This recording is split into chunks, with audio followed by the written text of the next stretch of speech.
Hello there, today it is tag time again. Now what I wanted to do was, in a little sort of nod to spring, I wanted to do a spring recommendations video.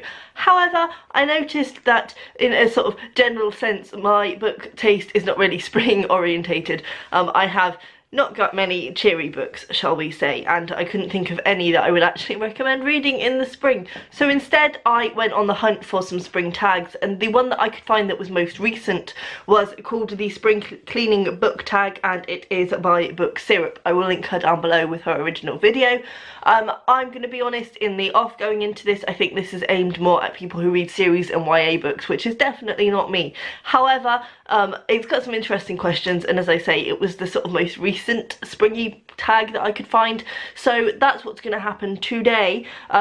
Hopefully you'll find this interesting. If not, you know, let's not dwell on that and just move forward, because I just wanted to do something spring related. Right, so straight into the questions. Number one is the struggle of getting started, a book or series that you have struggled to begin because of its size. I've gone for a book and a series all in one that I have struggled to begin, and that is The Name of the Wind by Patrick Rothfuss. I struggled to begin the book itself because it is huge, and even though I think it's going to be quite a fast read, just because I think it's quite plot heavy and quite fun, I've just been really struggling to get the time to actually set aside for this book. I've spoken about it a few times and said that I'm intending to get to it soon and never have, and obviously it's part of a series, so I have The Wise Man's Fear, the second in the series, which is even thicker than the first, and I think, if I'm correct, there are 3 of them, and all of them are equally thick, so I will get to these. I've heard really mixed things actually. Some people love them, and other people sort of say that they're a bit boring and a waste of time, so we'll see. I don't normally do fantasy, but these, I don't know, they just appeal to me and I think they're going to be fun. What I might do, I'm planning to go away for a week in June, what I might do is take this one with me, because I imagine it'll be quite an immersive and fun thing to read while you're away. Number 2 is Cleaning Out the Closet, a book or series that you want to unhaul. I haven't got anything to show you for this because I've actually literally just given about 50 books to charity. I was quite ruthless. I just went through my shelves and picked out all the books that I didn't think I was going to actually read. Included in them were a lot of my old YA books, so I can remember off the top of my head. The Unbecoming of Mara Dyer was in there. I can't remember who that was by. Winger, which I've spoken about before, was on my YA shelves. I've given away. I pretty much gave away all the books that I impulse bought when I started watching YouTube and which no longer are relevant to my reading tastes. So there were a lot of things in there. I also gave away Gone with the Wind because I just wanted that off my shelves, that atrocity of racism. So yeah, I just gave away a lot of books. The 1+1 was in there by Jojo Moyes. All of these books I can't really testify to. Apart from Gone with the Wind, I haven't read any of them, but I just didn't think that I was going to read them. So number 3 is Opening the Windows and Letting Fresh Air In, a book that was refreshing. I did think of the books that I've read recently. I would say Mrs. Hemingway by Naomi Wood was quite refreshing, just because it was so refreshing to have such strong female characters in a book that could potentially have been a little bit problematic, and it was also refreshing in the sense that it was just such an easy read. It was well written, it was really, really well written, and the development in there was fantastic. But it was such an easy read and it was so fast and quick, and I literally, once I had sat down and dedicated myself to reading it, I read it in about a day and a half. I really thoroughly enjoyed it and I would really recommend it, and I think as refreshing goes, this is probably the closest I get. Number 4, Washing Out Sheet Stains, a book you wish you could rewrite a certain scene. Now, I had some trouble with this one, but ultimately I think I had to go with Of Mice and Men by John Steinbeck, again out of the books I've read recently. Now the reason that I had trouble is because I think that the end scene in this book is what actually brings the book together and makes it a really impactful and strong read, and I think without that ending it would be a much more forgettable book. And obviously John Steinbeck goes places that you don't want him to go. That's what he does. He does not like to leave you comfortable. However, it was so sad. Like, those of you who have read this will know what I'm talking about, no spoilers, but the end scene is so devastating, and I just wished with everything that it could just be different. Oh, it hurt me. So that's the one. Although I know that the book would suffer because of it, and you know, literature needs to be impactful, but oh Lenny, oh. Oh, anyway, number 5, throwing out unnecessary knickknacks, a book or series you didn't feel was necessary. Now, I'm going to be controversial with this one. Again, as I say, the tag isn't necessarily aimed at me, but I'm going to go out and say all book series I think are unnecessary. Certainly, off the top of my head, I cannot think of any book series that I think was better for being part of a series. I've done a whole video about why I don't enjoy book series, which I will link down below.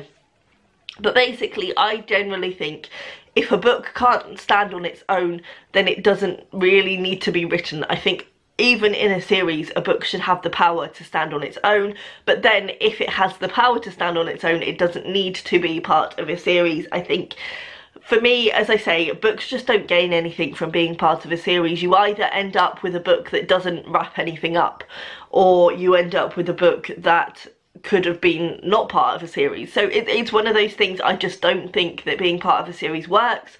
I also, for me, because I don't sit down and binge read series, I would never pick up the second book in a series as soon as I finished one before. So for me, I generally leave such a gap between books and series that they just lose all relevance to me, and either it's a case of the author constantly going back over what's happened in the previous books, which reminds me, but then is a bit kind of telly and a bit clumsy, or it just goes straight into the action and I feel completely lost. I just don't get on with series. So I would say that I can't really think of any series that I think necessarily needed to be part of a series. I'm just gonna throw that out there. Number 6 is Polishing the Doorknobs, a book which had a clean finish. I don't have an answer for this one. Bear with. Actually, when you think about it, very few books have clean finishes. The only book that I could think of, and I know everyone will disagree with this, is The Crimson Petal and the White by Michelle Faber. For me, for my take on a clean ending, I think that is the perfect ending, because it doesn't just come to a sort of artificial point. It goes on, and it's like the book has a life of its own, and it just carries on. And I think also that ending is clean because it leaves you to draw your own conclusion, and I think that can satisfy everybody. I know a lot of people have an issue with the ending of that book, but for me it was perfect, and that is what I would think of as a clean ending. Number 7 is Reaching to Dust the Fan, a book which tried too hard to relay a certain message. This was difficult for me as well because I give away books that I don't like, and if I felt a book was too preachy I would obviously give it away. But from like recent years, the book that I can remember feeling quite preached at was Gilead by Marilyn Robinson, which I really didn't enjoy at all. I found it so dull. But it's very preachy. Obviously it's a letter written by a preacher, so you know it's gonna be pretty preachy, but I definitely felt like there was really too much heavy religious preaching going on in that book, and yeah, I didn't enjoy it at all. Number 8 is A Tiring Yet Satisfying Finish, a book series that was tiring yet satisfying to get through. As I say, I don't really read book series. The only one that I can think of would be The Song of Ice and Fire by George R.R. Martin, which is the only sort of big epic series that I've ever read, and I really didn't enjoy it. I enjoyed the first book or two, I would say, but after that I think it's probably better just to watch the series, and I would never say that about books, but the books just are so long and so heavy, and there's so many characters and so much goes on, and as I say, I like to leave quite a gap between my books, so yeah, I just failed to connect with a lot of things.